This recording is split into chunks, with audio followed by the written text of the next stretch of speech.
Days are cold and the cards are folding. Don't assume your partner knows about everything you expect in a relationship. Let him know a relationship should be based on communication, not on assumption. Nothing now, it's all gonna be good. Like you know you should. Yeah, till you've understood. Hello everyone, I am Marjis Walandaka at your service. In this video, we will find out why breakdown in communication are so common and what we can do to resolve them. People like to talk, but I can't understand. So, what is communication breakdown? It is defined as a failure of lack to exchange information, resulting in a lack of communication. Communication breakdown occurs if there is wrong perception by the receiver. Now, we will proceed to the barrier of communication.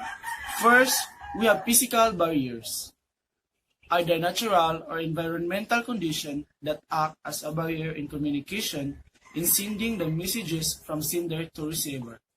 Second, psychological barriers are called as mental barriers. This refers to social and personal issues of a speaker towards communicating with others. Third one, cultural barriers pertain to communication problems encountered by people regarding their intrinsic values, beliefs, and tradition with conflict with others. People's cultures affect the way they communicate and relate to others. The fourth, linguistic barriers pertains conflicts with regard to language and word meaning. Meaning of words and symbols are also vary depending on culture.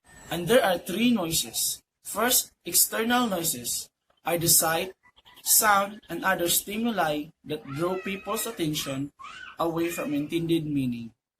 Second, internal noises are the thought and feeling that interfere with meaning. And the last one is semantic noises. All the alternative meaning are used by speaker symbols. This idea means that a word may have another meaning in the middle of the students. Communication breakdown can cause issues or problems at home, school, and community. There are so many barriers to communicate, like psychological, cultural, and linguistic barriers. Sometimes, some communication barriers are too difficult to solve, and this will lead to slowing the progress and efficiency. So, here are the 5 ways to avoid communication breakdown. First, have clarify of thought before speaking. Arrange your thought before verbalizing them. This can help you communicate much more clearly. It's a better idea to say something like, I've got a few ideas here. Let me go through them one at a time. We can treat each one on its own merit. Second, learn to listen. As simple as it sounds, you'll be surprised how many people out there don't know how to listen well. Not understanding those who are trying to communicate with will to lead the conversation fraught with misunderstanding. Don't be afraid to ask them to repeat or explain further in polite manner once you don't understand the point. The third, take care of your body language and tone. Keep your emotions in check. Try to maintain eye contact and adopt a relaxed tone when conversing with them.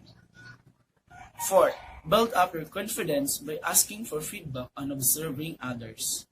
Focus on improving your skills by practicing in front of those who you may feel more comfortable with. You can also ask those who advise you value to give your feedback and critique your communication style after a discussion. And the last one, communicate face-to-face on the important issues. Having that face-to-face dialogue means you can convey your point more clearly with your body language as well as your tone of voice. Being able to communicate effectively is perhaps the most important of all life skills.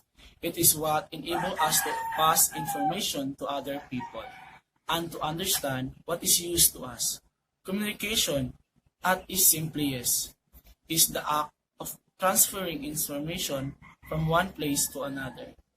According to Anthony Robbins, to effectively communicate, we must realize that we are all different in the way we perceive the world and use this understanding as a guide to our communication with others. That's all for this video. I hope you have learned something. Stay home, stay safe.